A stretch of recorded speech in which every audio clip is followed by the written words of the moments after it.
Here we go, a wassailing among the leaves so green. Here we go, a wassailing so fair to be seen. Love and joy come to you, and to you your wassels too. And God save you and grant you a happy new year. And God grant you a happy new year. What's up, SOBs? Welcome to what was supposed to be Coven. Sorry, I'm pretty sloshed right now. Christmas sloshed. Christmas party drunk because we couldn't do Coven tonight. I hope you saw the message. Unfortunately, I'm not really sloshed. Unfortunately, the situation is that my beautiful, brilliant, loving wife, Kara Clank, the mother of my child, has gotten a cold. It is just a cold. It is, thank God, not COVID-19, but she had a bad cold, and it was around 5 or something when I realized that she shouldn't be on camera speaking. And then we thought, well, maybe we'll do the game with just Megan and Lisa. But then I realized, and this is what I have to tell you, that tonight was going to be, for the foreseeable future, the last Coven for a little while, just for a little while. It's a great show. I have so much fun playing with those three ladies. I laugh harder than I laugh in any other game. But we just noticed that, we're kind of trying to do things to kind of streamline our channel to get the most amount of people watching the shows that we do. And so we were going to kind of softly and carefully sunset Coven. And so if we're doing that, I don't want to play without one of the main characters of Coven. I want her to be there for the Farewell Gals of Coven episode. And so we decided to just have me here to spend some time with you. Because I got to tell you, my wife is asleep. My baby is asleep. It's Christmas time. A lot of us can't go to be with our families. And maybe people would like to talk. And we can talk about anything you want tonight. Probably we'll talk about role-playing games.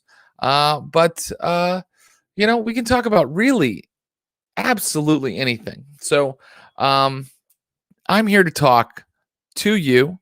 I can see what you're saying in the chat.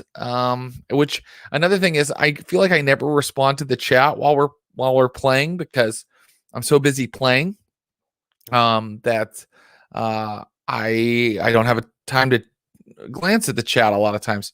So tonight's a night to kind of talk, for us to have a little fireside Christmas chat.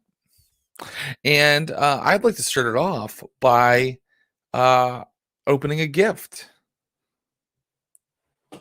And yes, Vancouver by night. Oh my God, I owe you an email back, by the way. Things are just busy when you're a father, a single father, when your wife has a bad cold. Anyway, I wanted to just start things off by opening this beautiful gift that Clinton Trucks got me. And it feels like sorry, it's messing with my green screen. It feels like a hardcover book. By the way, I'm having some Bullet whiskey, which I feel goes well with the holidays. I recommend you go get a cocktail. This is really a cocktail situation, I think, what we're doing right here. I'm going to open this gift. My first, maybe the only gift I'm going to get this year that I can rip open the wrapping. That's special. And I'm going to share that with you guys. Let's see what he got me.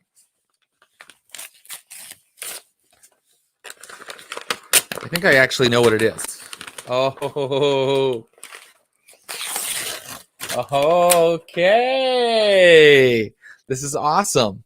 So Clint Trucks got me a game that we actually have played, but I didn't have my own core book yet. So it's 7th Sea, the very brilliant role-playing game created by John Wick. And it's published by Chaosium now. And it's about swashbuckling and skullduggery in the mystical world of Thea. So it's kind of like a fantasy 16th century, sword duels on the decks of pirate ships, clandestine meetings in the Venetian canals, only it's not Venice. It's, Fantasy Venice, Vodacci, it's called. And I really, Clinton, thank you so much, buddy. Hey, is Clinton Trucks our secret wassailor there somewhere? Hey, Jared. Hey, thank you so much for this. This is beautiful. I love it, and we're gonna play it. My sincere pleasure. I would love to open your gift to me for the chat, but it hasn't arrived yet. Should I be looking out for something? Yes, you should. Yeah, I sent something, so it's probably the mail. Great. I'm just gonna look on Amazon real quick. Things are backed up. I mean, we live 4 minutes from each other. I'm glad. No, there should be something. Cool. Probably go check your porch right now, because there's probably something out there for me. Totally. Sorry, I didn't do a nice wrap thing. Yeah, I'll finish the rest of the chat. Just waiting on the porch. Okay. Have a happy holiday. Happy holidays, Clint. Thank you so much, buddy. Bye. Bye, buddy. Oh shit, I didn't get him anything. Well, I need to do that. Anyway, remember to get people gifts. Actually, tonight is what, the 22nd? This is a great reminder. Go get gifts for the people you forgot to get gifts for, because I just realized the other day, I was like, oh yeah, my parents. You got to get people gifts. Okay, well, I really am glad that Clint got me this, though, because I just want to kind of shine a light on people who I think are awesome in role-playing games, and John Wick is awesome. John Wick is the author of 7th Sea, Legend of the Five Rings, Houses of the Blooded, and a couple other things, and he is a great YouTuber. You can see his videos on John Wick Presents, and right now he's doing one of my favorite series I've seen on YouTube in a while, at least in the gaming sphere, which is he's doing 31 days of character creation. So every single day of, oh my god, part of my house is not, there we go. Every single day of December, he's creating a character from a different game, and he has introduced me to games I've never heard of, and I know every game. So it's kind of incredible that he has done that, and that he's nailing it every day. I actually get up here in California, and he already has the video posted every day, and it's so kind of exciting and fun to get that little Christmas present. So I want to say thank you to John Wick for giving me a little present to open every day of December. That's been really cool. All right. Well, let's see. What should we talk about, guys? I mean, I thought of a couple topics. We could talk about what I've been playing off the stream recently. Should we do that? Off the stream, Clinton Trucks and I just last night played a game of the Modifius Conan, Adventures in an Age Undreamed Of. Look at that body. Look at that body. Talking about Conan. Yeah. Yeah, I wish I could get pecs like that. But I have a thyroid thing. Anyway, this game, I've played the 3 sessions of it now, and it's just for fun that we've been kind of playing it to kind of learn the Modifius system, because there's a lot of great licenses that Modifius has now. Modifius makes Star Wars. I'm sorry, Star Trek. Why? Oh, like I said, Bullet Whiskey is really good. Modifius makes Star Trek Adventures, which I also own. They make Mutant Year Zero. The upcoming Dune game is by Modifius, and yes, I have already pre-ordered, and yes, I already have the PDF kickstart, and yes, we already played that. Conan was one of their earlier licensed games, and oh man. This is a great game, and it's a really cool system. So it's kind of a crunchy system. Not okay. So Enoch is saying, "Oh, I should start talking to the chat." Thank you, guys. So Thursday loves the Conan stories. Yes. Let me just say, if you haven't read the Conan stories, you really need to. They're fantastic. They're really interesting. They're written in the 30s by Robert E. Howard. Robert E. Howard, very interesting guy. If you ever want to see his life kind of in a Hollywood kind of style. There's a biography film of him. What do they call it? A biopic of Robert E. Howard called The Whole Wide World. It stars Vincent D'Onofrio and Renee Zellweger. And that's where most of my Robert E. Howard knowledge comes from. Although I probably have some from other things I've written. But Robert E. Howard was a guy who lived in Texas in the 30s, in the 20s and 30s. And he lived with his parents. Specifically, he had a mother who wasn't always well. She was ill sometimes, and he lived with her. And he created Conan the Barbarian and a couple other characters like Kull the Conqueror, El Borak, and all that stuff. And actually, Wind Pillows, What is Best in Life, I think only comes from the film with Arnold Schwarzenegger. Actually, it comes from the film, and it is based on an actual reported, or mythical, semi-mythical, apocryphal Genghis Khan quote. The "What is best in life, to crush your enemies, to see them driven before you, to hear the lamentations of their women." That is Conan's answer when someone asks him what is best in life. That is not actually from the Robert E. Howard stories. Just like Elementary, My Dear Watson is not actually from the Conan Doyle Sherlock Holmes stories. It's from the movies, but I digress. Anyway, Robert E. Howard, really interesting guy. So he's this guy that lives with his parents, and he writes for Weird Tales, and he never really has a relationship in his life. The film The Whole Wide World is kind of about the one relationship he had with a school teacher there in Texas. And the Conan stories, as Thursday said, are fan-fucking-tastic. They are full of action. They don't feel like you're reading something old. They feel like you're reading something really modern and now. And it was a time when people knew kind of how to write action, because you didn't see that much action in the movies. You didn't see that much. There was no TV.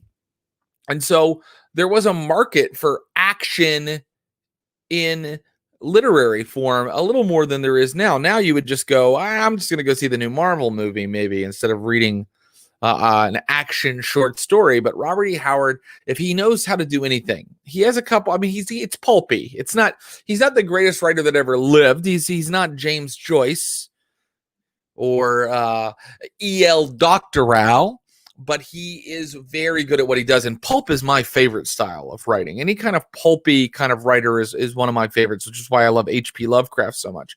So, but what he knew the best is pacing and action, and the Conan stories just feel kind of empowering. Because Conan, the best thing about Conan is no matter who is giving him static, Conan's like, fuck you. Yeah, Conan is like, fuck the man, fuck society. Conan's punk rock. Conan's like, fuck all y'all. I'm taking this girl in a metal bikini and I'm riding off into the sunset. And that's what he does. And the stories are fantastic. They have, you also notice that, among other things, I think that R.R. Martin took a couple inspirations from Conan. He also took some inspirations from Michael Moorcock and the Elric saga when he created like the Targaryens and stuff like that.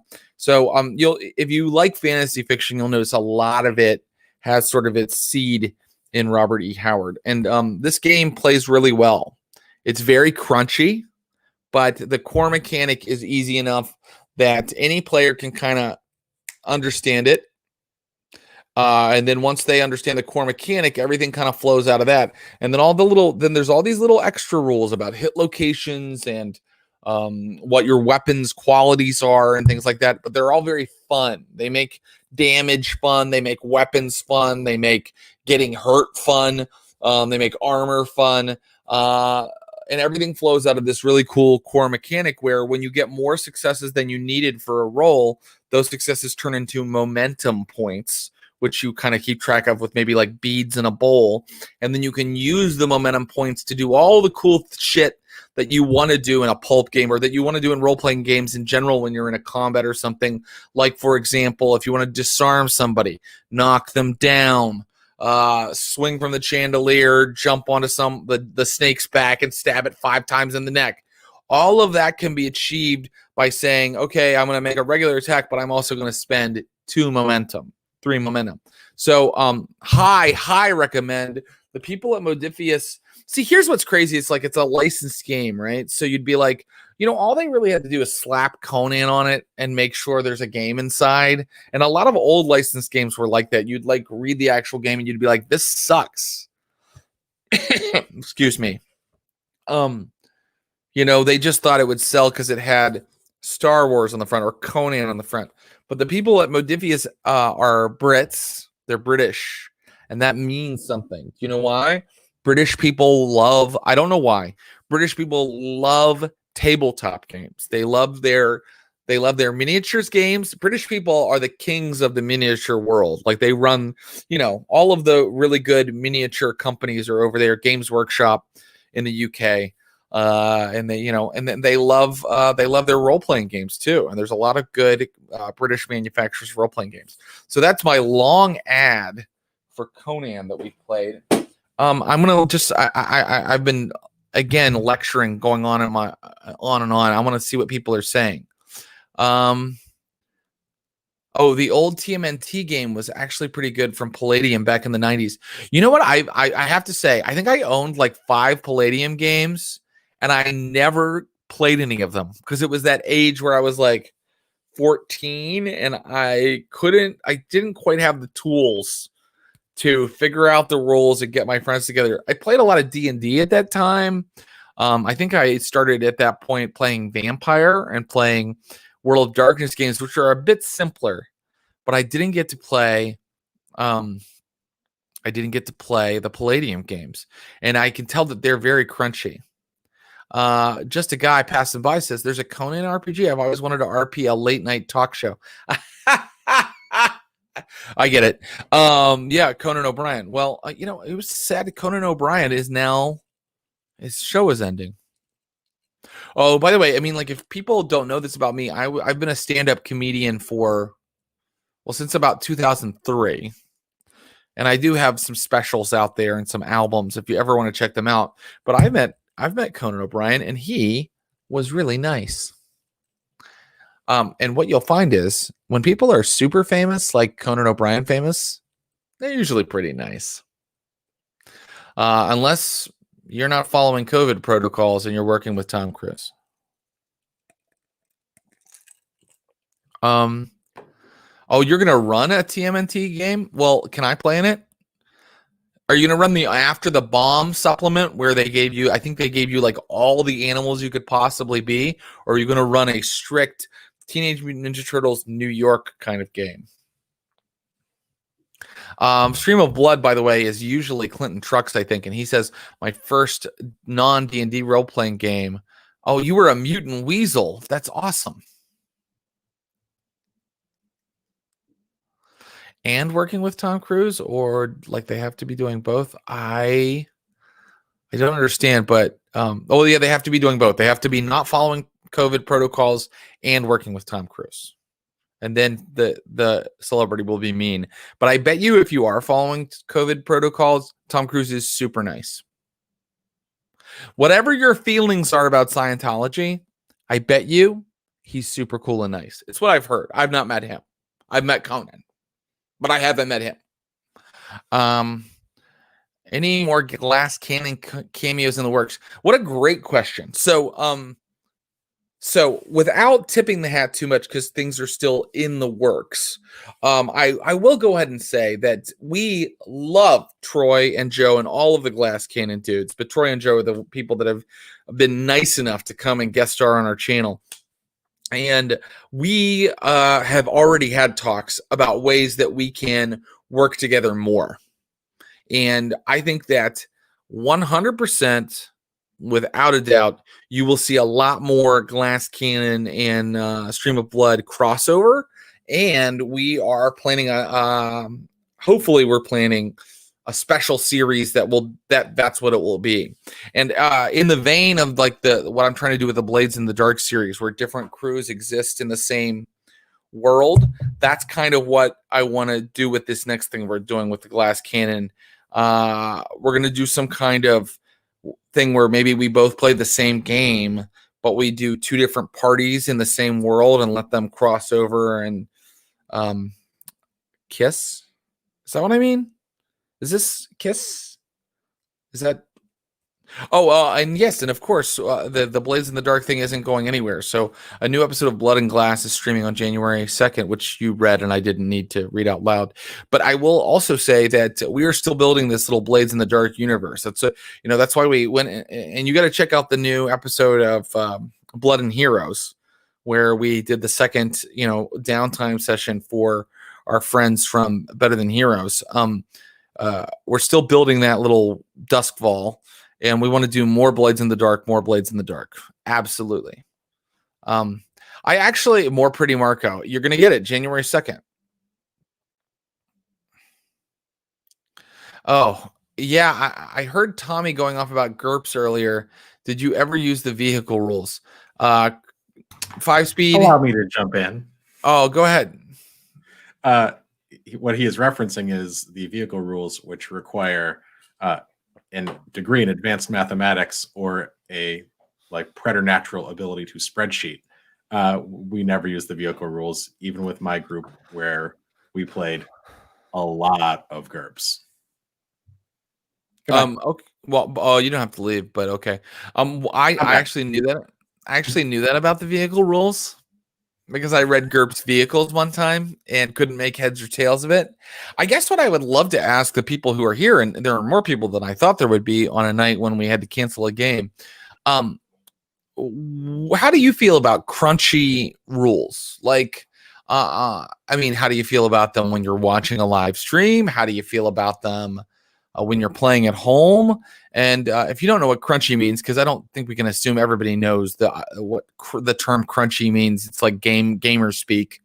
Rules like Clint just described for GURPS vehicles, where you literally calculated how you created your own vehicles and you calculated how much different parts of them weighed in poundage and how fast it could go based on how much it weighed. Now that's the far end where you kind of. And, there were back in the day, back in the 80s, and probably still today, but there were a lot of engineers and people in graduate programs for science who played, I think, games like GURPS. And so they really enjoyed stuff like that. And then, of course, there's Conan, which I just showed you, which isn't quite as crunchy, but I told you it has rules for hit location and all the little, types of weapons have different qualities that happen under certain circumstances.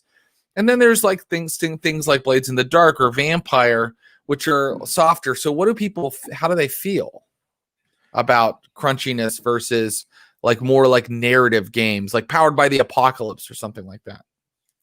It looks like there's a call for balance from the folks in the chat. And I will say, as a person who, in my personal life, I love a crunchy game. I don't think people would enjoy watching us do that math on the stream. So I think a faster moving, more narrative style probably behooves us. People can tell us if we're wrong, but that's what I'm asking them to do, Clint. I'm asking them to tell us, and I'm getting all kinds of answers here. See, because I listen to the chat. You see, I'm not like you where I just decide what's going to happen. I listen to these people. Okay, they're my people. Okay. Well, I only listen to select few. I play favorites, and everybody else is just noise. At the end of tonight's session, we're going to reveal Clinton Truck's favorite SOB viewer. But let's see here. I want to just look at over these. Story over crunch, says Krasmalax. Euclid says that he likes crunchiness for personal, but not on streams. Vancouver heard a Mage game played by physics master students, which is insane. Oh, can I bring out my Mage idea to all of these guys here? I will in a second. I had an idea for Mage today, and I wanted to see what people thought of it. More narrative. Okay, great. I think that's, and then Clancy says, when Jared says that's cool, I'll allow it. I say that a lot. See, I think I have a weird dual reputation as a game master, which is people are like, he's easy and lets you do a lot of stuff, but then I kill characters. So how can I be both? Would love to hear what people think. And then also someone had something about midnight. I wanted to go back in the chat here. Someone said something interesting. Well, if you could say it again, I would love to see it because I think I kind of missed it. But I think that, yeah, I mean, I do think narrative is easier to run on a stream because this is, a kind of a performance sometimes. And you want it to be interesting the whole time. And our players are highly aware of that because they are performers generally. I mean, I can't think of really many people we've had on here who haven't performed in front of audiences or in front of a camera as their way of making a living. So if you're a performer, you have this sort of sixth sense, this sort of weird empathy skill that you've heightened up where, when people are kind of, even on a stream, when people are kind of checking out, you can kind of just feel it. And so they want to get to the action. They want to get to the drama. And although I will say when I play at home, like we stop when someone's like, wait, is that how the rule works? I think it's completely fine. I said this when we did a subscriber chat a couple months ago. I think it's completely fine when you're running a game as the GM to go, let's look up the rule. It gives everybody a chance to go, maybe someone has to run to the bathroom. That should be allowed. And then you look up the rule and you try to get it right. And hopefully you do that before you've already made the ruling and moved on a little bit. But often it happens after you've made the ruling and you've moved to the next person's turn. And it's okay to go back and get it right. And that's how you learn games. I think also the first 10 times you run a game, sometimes the first 30 times you run a game, you haven't internalized all the rules. And then slowly you start to kind of just remember things instinctually. And that's when it gets, I think, even more fun. Because it's fun to play these games the first time, but it gets even more fun when you kind of just know all the rules. And so with a crunchy game, it's a little harder to absorb those rules and get to where that they're instinctual or whatever. Okay. Oh, my mage idea. Okay. All the times he's bombed on stage. Jared knows all about bombing. That's what he's talking about. All the times he's bombed on stage. That's not very nice 5 speed. And I generally don't bomb. I'm very good at stand-up comedy. Okay.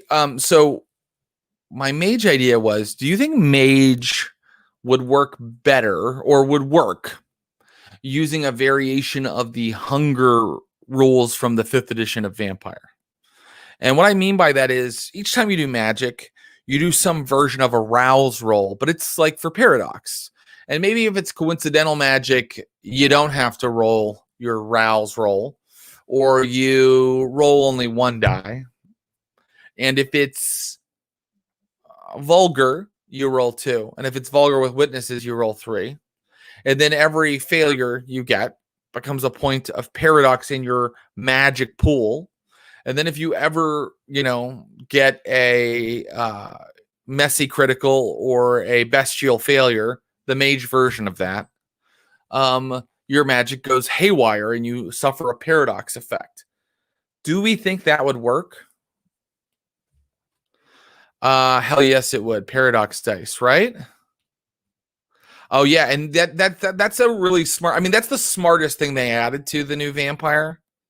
Because the other thing that was smart about it was that old Vampire, as fun as it was, and it was a shitload of fun, there wasn't enough about feeding and being hungry and the beast. I mean, a lot of people could play Vampire and did, and I did, as creepy superheroes, and you never fed. You kind of were like, oh, I have herd too, so we don't have to worry about that. But in the new Vampire, I find my players have to feed all the time. They are looking for a way to feed all the time. And it's because of that really, really smart, really a fantastic addition, that hunger dice mechanic. So When rousing for disciplines, kindreds with higher blood potency already have the ability to roll multiple hunger dice and keep the one they prefer. The higher the blood potency, the more dice they can choose from. That is true. And actually, I believe you is what I mean to say, because I didn't remember that from the book. But I will say that, like, maybe you could give something like that to mages, like when they get to a certain experience level, their arete gets high enough, they can start like kind of avoiding paradox in some ways because they are practicing their magic safely and carefully. And that's why, like, a lot of new mages have a reputation for blowing themselves up, or, you know, whatever they do, whatever paradox flaw that takes them out. So if you actually meet someone who's made it to master, or you meet someone who's made it to, you know, that kind of journeyman level in the mage universe, you know that person is smart and has some advantages going on. I think, a risk allocation system. That's a really good way of looking at it. Lose out. I think you might lose out on some of the horror. I don't think you would, because you would actually have more paradox dice coming into effect all the time. I don't know. I mean, like, I think you should award people for getting higher in rank. So you might give them a quality like our friend Vaxildan mentioned, where, you know, they can kind of avoid it in some ways, or roll 2 and keep the best.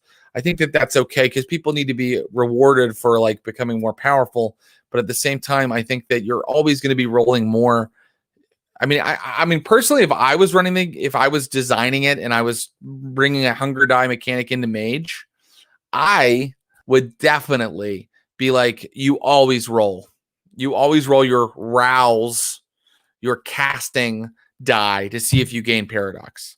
And then if you're doing it vulgar or vulgar with witnesses, you roll more of those. That's how I would do it.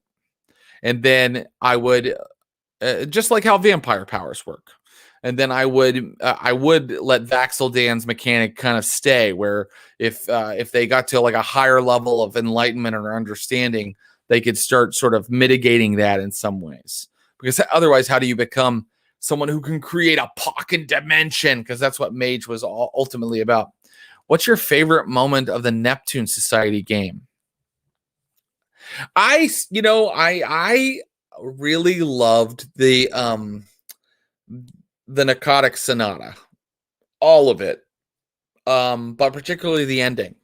And the reason I loved it was because everybody didn't care whether they were living or dying. They were just like kind of in the story at the end of the Narcotic Sonata.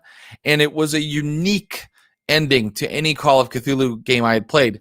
Not because everybody died, but because, like, the thing where, like, Orlando Robichaud was like playing on the piano to try to stop the monster, and like it's like this mad piano playing. And then the thing that I thought was really sweet was how I was like, and this came out of streaming, because I was like, wow, we have like the monsters killed all of them, and we have like 40 minutes left.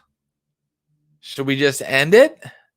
And then I thought, well, no, I know what the creatures are doing. I know what their sort of plan is. I know where they're located. I know all these things about the elder things in this story, and I know what they would do with the bodies of these people. And so let's go ahead and make the story go on. So you can't even die and escape the Cthulhu mythos. You end up in the great white space with the elder things experimenting on you. And then I just loved how everybody played it to the hilt, like even up to the very end. And played the madness the whole time. And it was still fun, even though they were just kind of going mad. It like went somewhere interesting. So that was my favorite moment of the Neptune Society, was the end of the Narcotic Sonata. But I'm really proud of the Neptune Society. I think it's a really, really fun series, and it's the Call of Cthulhu game I've always wanted to run. And in case anybody doesn't know, our plan with the Neptune Society is to just keep taking it forward 2 years at a time until we get to the modern day, and then maybe even beyond. Who knows? Wiggles survived so much. Wiggles, I killed Becca Scott's character again. What, 2 weeks ago, last week? She's so great. Becca Scott is the best, and is so funny, and also a great player, and also brings so many crazy, dangerous ideas. And that's what you really want in Call of Cthulhu. I have a preference in the types of players I like. It's true. Players who are cautious and always trying to save their own skin, great. They're a challenge. Hi, Clint is like that. Yes. But I like players who are like, damn the torpedoes, I'm going to do something nuts. Because when they die, it's kind of awesome because they went out swinging. But when they succeed, it's mind-blowing because they took a risk. So I think that's kind of cool. And Becca's that kind of player. Becca killed Becca's character. I disagree. I think that we work together. Yeah, and there is, yeah, exactly. We want, Krasmalox saying there's not much sting when one dies. No, it's Call of Cthulhu. I think that actually, let me, instead of just kind of pontificating some more, let me ask you guys, how do you feel about character death in the stream or your own games? Like, how do you feel about it? Oh, Reinhardt says, so you like wild cards like Thomas? He's a challenge. I won't lie. He's one of my favorite people to play with because the guy loves to just kind of play pretend 24/7 and like get his mind into the mindset of a character. But I find that he also has that relentless kind of like drive of the power gamer where he's ambitious and his character wants things and he goes for them and he like keeps, you know what he does? A lot of times the GM is going, I'm throwing stuff at you and the players are reacting. Thomas is one of my favorite players because like Becca, he goes, no, I'm throwing stuff at you now. I'm pitching back. Those are my favorite players who are kind of like, okay, yeah, you want to throw something at me? I'm throwing back at you. I'm playing offense. And Thomas definitely does that. It makes it challenging to challenging to challenge him. Because he has that indomitable will of the gifted improviser. But it makes him really fun to play with.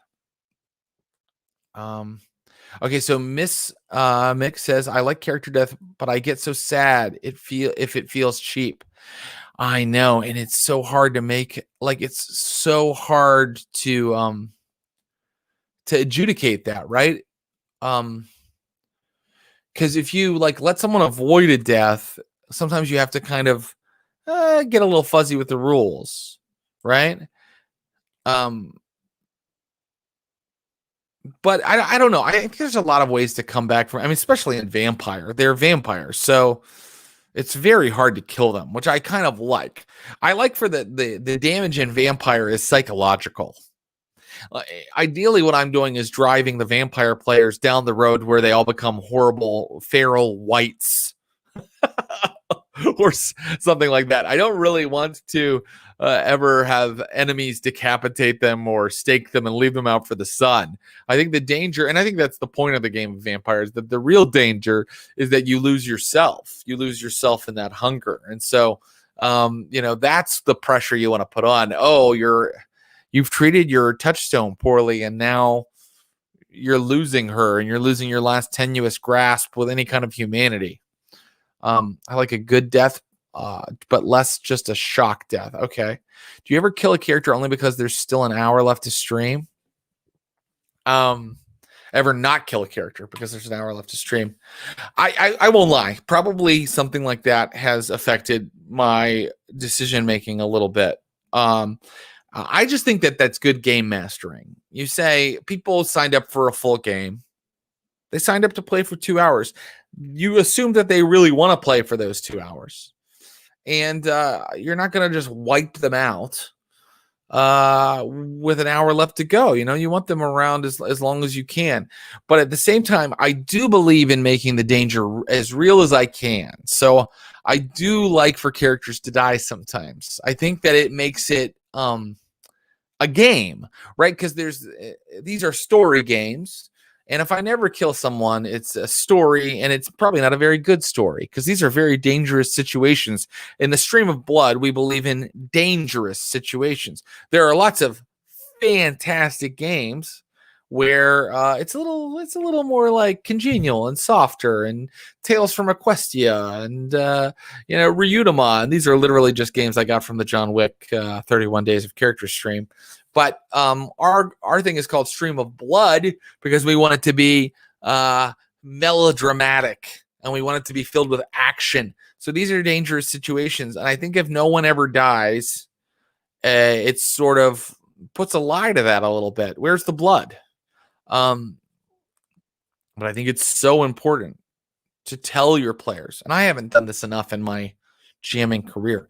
I think it's so important to tell your players that there's a chance they'll die. Sorry. It's fine. Okay. Wait, I have a long answer here from Vaxel Dan. Character death gets mixed reactions. As a GM, I want the verisimilitude and immersion to be paramount. I want to challenge my players. However, some people get very bent out of shape about it. For some players, the escapism is the objective, and such a thing ruins the enjoyment. If the primary purpose is to have fun with friends and not be upset, then considerations need to be contemplated, rather.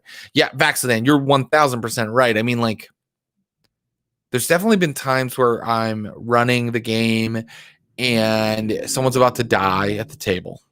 They're about to die, and everybody gets real quiet. And you can see the person whose character is about to die, you can see them kind of like tense up a little bit. And you can see, I mean, I'm not lying when I say I can see almost tears forming in their eyes. I'll tell this story real quick. I was running games for kids at a summer camp. My wife works at a summer camp every summer, except for this one, as sort of a director. And I'll go up and spend a week with her at this camp in Vermont. And I was running games for these kids. And one of the kids in this Dungeons and Dragons game, it was probably one of his first Dungeons and Dragons games. His character didn't die. His character didn't lose an attribute point or some crazy thing like that. His character took damage, and he started crying. He didn't even take very much damage. Like, he didn't take half his damage. He didn't take 10 damage. He took like 3 damage, and the kid started crying. And the kid was like 10 or 11. He wasn't like a tiny little kid. And what I realized in that moment when that kid took damage and started sobbing was that's how all players feel when you hurt their character.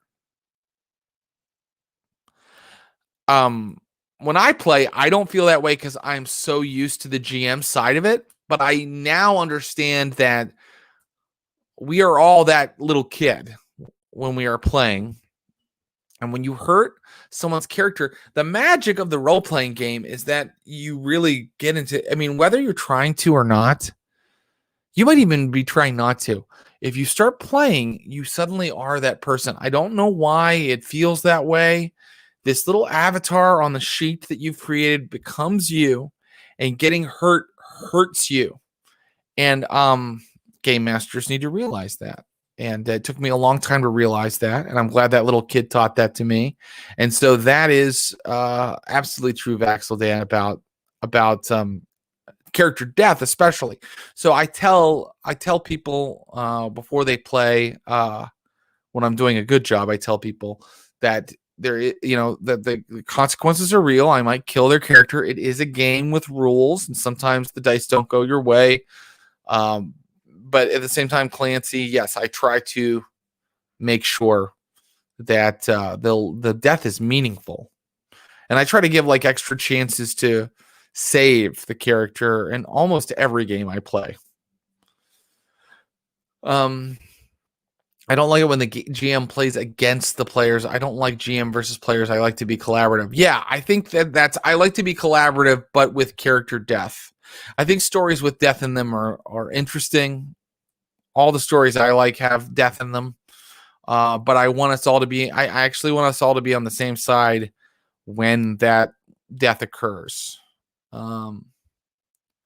If it's your first game, there could also be fear that you'll never manage to make another character you can play, having agonized over the first one. Oh, so this is a great point about my philosophy on all of this, which is that we really agonize over making characters a lot of the time, and that's cool. It's cool that people feel so strongly about the character that they're creating. But and the same thing goes for GMs. They feel so strongly about the world that they're creating. But we all need to hold it a little loosely.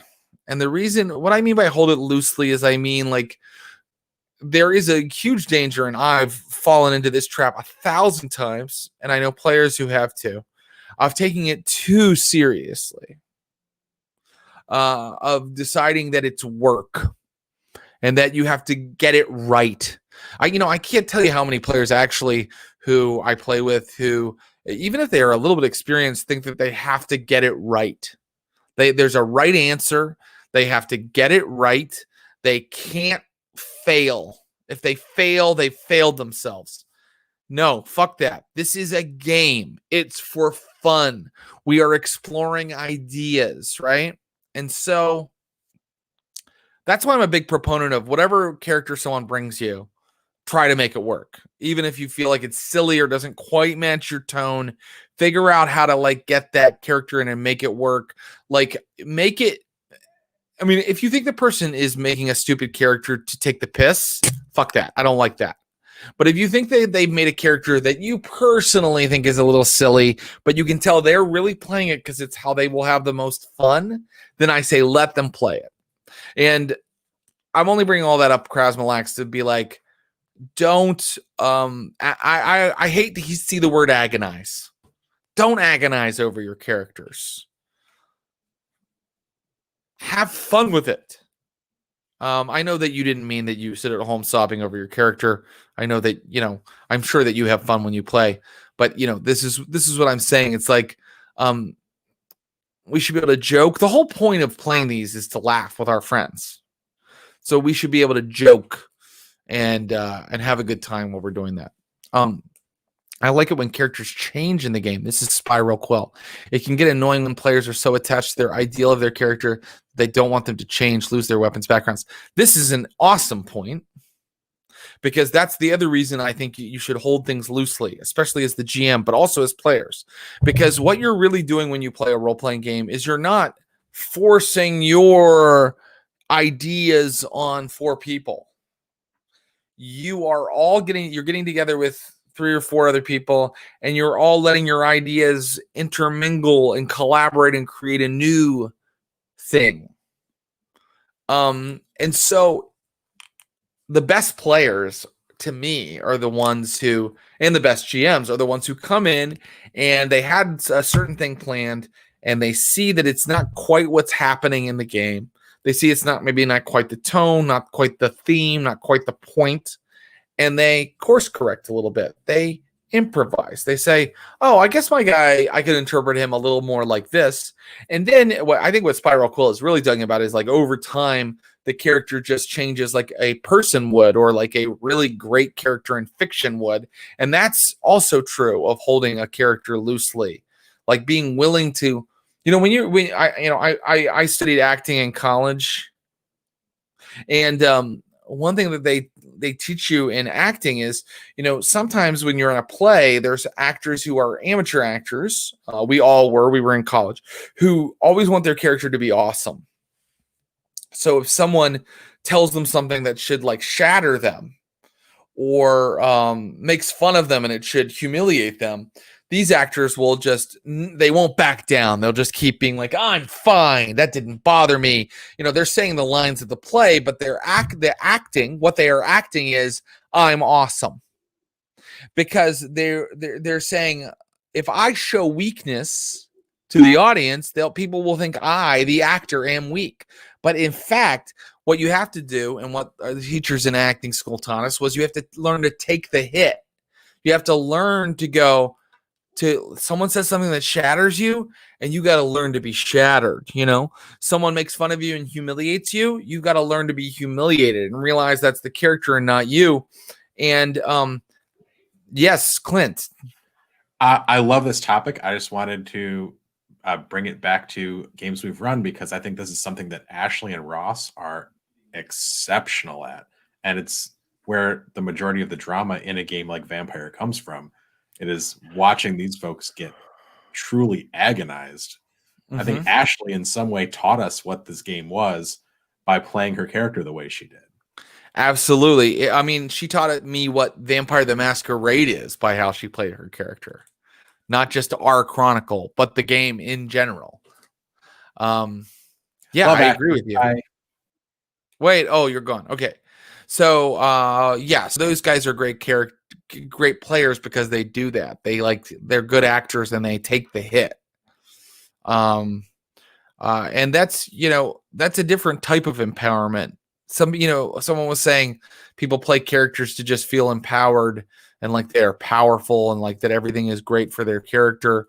And I understand why people do that, but I'm always blown away by someone like Ashley or Ross or Thomas or a lot of the people we have on here who will play a character who's in a bad frame of mind or who's hurting or who makes a bad decision or who feels guilty. That's, I think, hard to do. So, Ashley brings me to tears every time and then I'm sitting there like, okay, now I have to make another bad thing happen to Jen Brown. I think we need to see Jen Brown be awesome more because she is awesome. So I think, maybe we'll cook in some opportunities for that. Ashley, the player, is awesome, but Jen Brown sometimes in action scenes, she doesn't get her due. And it's time for Jen Brown to get more of her due. People rolling dice usually seem to be rooting for successes, but failures are just as fun, right? Failure is fun. Or that thing like the idea of failing forward. That's really good, Okay, well, boy, this conversation has gone really naturally. I don't know how much longer I can stay. Maybe 10 more minutes. So if there's something that's been eating at you or something that you definitely like to tell the stream of blood, now's the time. Let's talk about it. I want to say thank you guys for, 47 people or more are here right now. Thank you for being here on a night when we canceled. Thank you for being here to talk to me. My friend, Colonel Panic. As a GM, if you feel you have written yourself into a corner, how did you get out of that corner story-wise? Yeah, it's tough. But what I would say is if you realize that ultimately it's all kind of improvised a little bit, you realize that there are no corners really. Right? I can't recommend the game, the book Play Unsafe enough. Play Unsafe by Graham Walmsley. It's basically about how you shouldn't think too much about all of your plans as a GM. You should just do what logically happens next. You shouldn't even try to be clever. As a player, too, you shouldn't try to be clever. You should just do what logically happens next. And these are the rules of improv. If you went to the Second City and were trained there, or a number of the UCB or wherever, they would teach you, don't try to be funny. Don't try to be entertaining. Don't try to think 5 steps ahead. React to what's happening now. And that's the best advice I can give for not getting kind of feeling like you're getting trapped in a corner as a GM is to kind of realize every plan that you have 5 plans. Don't detail them too much and realize that the players could go any direction or their own direction, and then you won't feel like you're trapped in a corner. That said, I have definitely, even applying that kind of philosophy, I have felt before I have no idea how I'm going to get them out of this or how I'm going to keep going with this story if the thing that's about to happen happens. But that's what's so sweet about realizing that it's collaborative, is that you really can. then just ask the players what happens next. You really can. And they will tell you. Even the most power gamey, terrible, like, it's just a game, I don't care to role play at all. Even I'm saying he because it's probably a he, but it might be a she. Even that person probably can give you an idea. If you just ask them what happens next. I defeat them. I destroy that. I become king of the country. Okay, then what happens? Because being a king isn't easy either. So there's always a what happens next, and it can flow very logically and easily out of the thing before. But sometimes it does feel like a corner, I have to admit. Yeah, Clancy says I like to write into a corner sometimes just to see what we're going to do. And I think that a lot of writers do that. I think that or good ones. You kind of write yourself into a corner because that's what people want to see. They want to see that's what stories are. Oh, God, now I'm just talking about the magic of story. But stories are watching people get out of those corners, right? Or how they live in those corners, I guess. Just answered 5 of my questions. Happy holidays. Thanks for stopping by. Stream of Blood was what I needed in the year that I couldn't meet with my gaming group. I was introduced to Vampire maybe 2 months before the quarantine happened, and I learned about this stream. Just want to say thanks. Dude, thank you. And I am not exaggerating when I say doing this stream for people helped me, and I think Clint would agree with me, and Brian and everybody Megan and everybody who helps with this stream. It helped us get through the quarantine too. It's a labor of love, and hearing stuff like that is the whole reason we do it.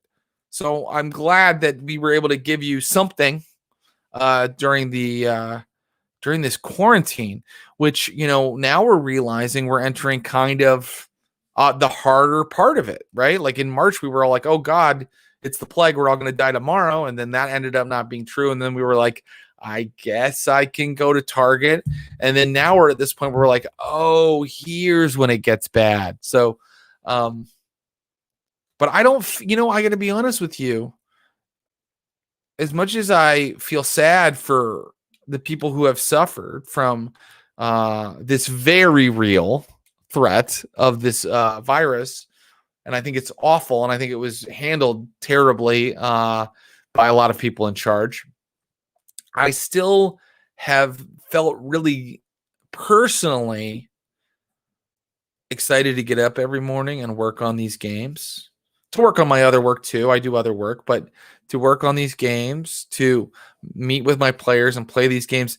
And the quarantine was a silver lining in one way for me, which is it allowed me to spend a year playing role-playing games and launching this thing that Clint and I and Brian had as a little bit of a dream for us for a very long time. So that's a lot of me going on and on. Bullet Whiskey is very good, but it's just to say thank you again. Thank you. Vaxeldan, thank you. Thank you. Topias Spray Art. I hope I have that right. Oh, no, Topia Spray Art. Anyway, thank you. Thank you guys for saying so many nice things. That really, really means a lot to me. Clancy, you know how I feel about you. We're pals. Spot Hidden. Oh, Spot Hidden has such a great handle, and Bullet is the whiskey that you go to. I think Spot Hidden. When quarantine is over, do you think you can somehow craft a TV show out of this concept? Kraz, that's a really, really great question. And people have been trying, I think, already to figure out how to break a TV show out of role-playing. And certainly, probably I will try again. That would be maybe my 3rd or 4th time trying to come up with the TV show out of role-playing. Clint and I and other people have been trying for years to kind of bring something that we could kind of convert into a television program or something out of role-playing. And I think it could be really good. But what I will also say is I'm glad that Brian Baldinger came to me and Clint and said, let's do streaming, because I think streaming is the future. I think that It's the Wild West where you can come and do whatever you want without a lot of oversight. It's punk rock. It's DIY. It's cooler than TV. And frankly, TV's hurting right now. Maybe not Netflix. I guess they're doing fine. But a lot of TV, doesn't find an audience because there's so many things out there. But I feel like when you're streaming on Twitch, people like you guys find us, and we're by no means Critical Role yet. All respect to them, we are not at their level yet. But when we have people like you that find us, which you might not even find us on TV if we had something on TV, then it gives us the will to keep improving it and moving on and pushing through the difficulties and making it better every day so that eventually it gets more and more successful. But that's because we found an audience in like folks like you, and a lot of TV shows never even find one. And a lot of TV shows, there are a lot of great TV shows made by people that are passionate about them, but there's also a lot of TV shows that kind of get thrown together and people go, oh, I need another job and I'll take this job running this show or doing this very important job on this show. And people aren't as passionate about them as, you'd hope. And this streaming is just all passion. I feel like there's so much passion in this. So I think this is the future. Wait, Jared, why did the Vitae crawl in the last step? It was a little bit. So now we're getting into the hey, GM, why did that happen in your session? Well, the reason was because there was a thing that the Inquisitors had killed and buried under this waste dump that had the ability to make it do that. And if you look through your rule books carefully, you'll find a type of creature that can do that, a type of vampire that can do that, or maybe a discipline that would allow you to do that. But of course, it was all happening kind of instinctually because at that level of torpor, they were all sort of like whites. But I just felt like it might not be. I'll be honest with you. I haven't worked out every single step of the rules that would allow it to happen. But to me, it made perfect logical sense that if the Inquisition was burying vampire bodies that they had slain, and then someone spilled a ton of vitae in the middle of this waste dump, that would awaken these like torpid, like extremely hungry vampires. I think it makes sense. And I think it was fun. It was I thought, like, what can I do to like bring the hammer down on both our Inquisitors and our vamps? And I thought, are those minor spoilers? Oh shit. Well, here we are. So that's why all that happened. And I hope people liked it. I really loved doing a crossover with the Inquisitors. That was really fun.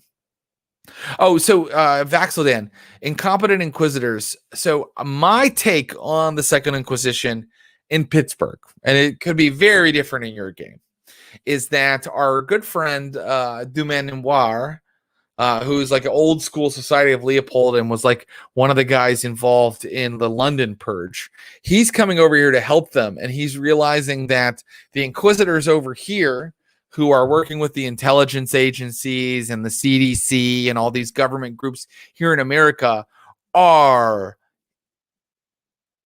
they're not doing it the right way.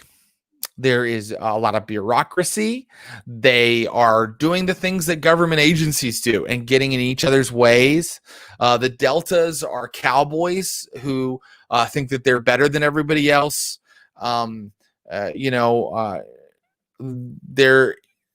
There's a failure in leadership in the United States in terms of this Inquisition, and that's maybe part of why they have decided to do a complete takeover of Pittsburgh, which I think is probably to old school Inquisitors or old school vampire hunters sort of abhorrent, right? It's like there's got to be some collateral damage in an approach like that. It exposes some of the Inquisition's own vulnerabilities. It's probably one of the biggest operations other than the London Purge that they've ever run. and it's being run by different people, and it really has the possibility of going tits up, foobar, and blowing up in their faces. So that's the kind of story I'm trying to tell about the Inquisitors. And so I will say the incompetence, when it rears its head, is intentional.